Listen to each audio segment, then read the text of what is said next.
Il Messaggero Sardo, dell'ottobre 1979, dedica un articolo al portiere del Cagliari Roberto Corti, dal titolo importante: La saracinesca Corti.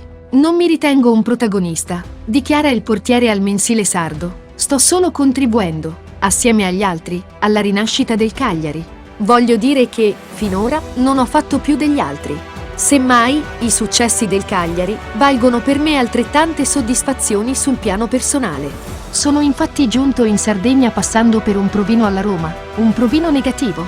Sì, perché il portiere del Cagliari racconta che, nel 1976, quando era in forza al Sorrento, fece un provino nella capitale, sponda giallorossa. Ma poi non se ne fece più nulla. Fu allora che prese la direzione di Cagliari come riserva di Renato Copparoni, alternandosi con quest'ultimo sino alla stagione 1978-79, quando riuscì ad imporsi come titolare, contribuendo in maniera significativa alla promozione in Serie A. Bergamasco di Treviglio, classe 1952, è proprio nella cittadina natale che muove i primi passi nel mondo del calcio. Poi Sorrento, e finalmente Cagliari. Corti arriva nella squadra rossoblù dopo la retrocessione in B, e i fasti dello scudetto di appena 6 anni prima sono solo un lontano ricordo. Quest'anno ha subito, almeno finora, 2 gol su rigore, e uno solo su azione, siglato da Giordano della Lazio. È quel che si suole definire un portiere completo. Non a caso, Giacomini, questa estate, avrebbe voluto portarlo al Milan quale erede di Ricky Albertosi, altro ex cagliaritano. Proprio di Albertosi ha il modo glaciale di dominare le situazioni.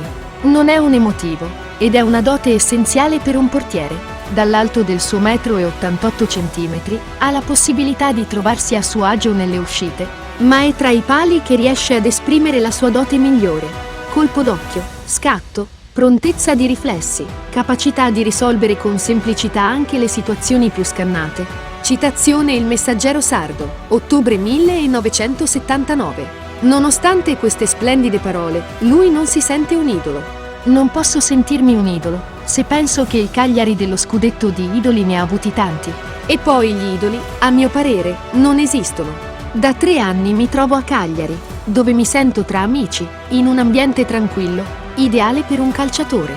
Resterà a Cagliari sino al 1982, dopo 153 presenze, l'esperienza più lunga della sua carriera. Si trasferirà poi a Udine, Ascoli e Cavese, prima di appendere, nel 1989, gli scarpini e i guanti al chiodo. Dopo gli esordi nelle serie minori con Trevigliese e Sorrento, nell'estate del 1976, approda al Calcio Cagliari in Serie B, dove dopo 2 stagioni in cui si alterna fra i pali della formazione sarda con Renato Copparoni, nella stagione 1978-1979, si impone come titolare fisso e contribuisce alla conquista della promozione in Serie A. Corti difende la porta dell'Ascoli nella stagione 1984-1985. Esordisce dunque in Serie A e resta a Cagliari da titolare in massima serie fino al 1982. Quindi passa all'Udinese, con cui conquista il 6° posto nella stagione 1982-1983 e a fine stagione viene ceduto all'Ascoli, dove resta per 5 stagioni, 4 di Serie A e 1 di Serie B, nelle prime 3 da titolare. Chiude la carriera nella Cavese, in Serie C2, nella stagione 1988-1989. In carriera ha totalizzato complessivamente 154 presenze in Serie A e 11 in Serie B e conquistato 2 promozioni dalla Serie B alla Serie A, con Cagliari e Ascoli. Ai tempi del Cagliari, ottiene una convocazione per una partita della Nazionale B, a Genova, contro la selezione omologa della Germania Ovest. Cessata l'attività agonistica, ha intrapreso quella di allenatore e preparatore dei portieri. Dal 2008 è il vice di Giuseppe Giannini e preparatore dei portieri al Gallipoli. Nel 2010 siede come vice sulla panchina del Verona.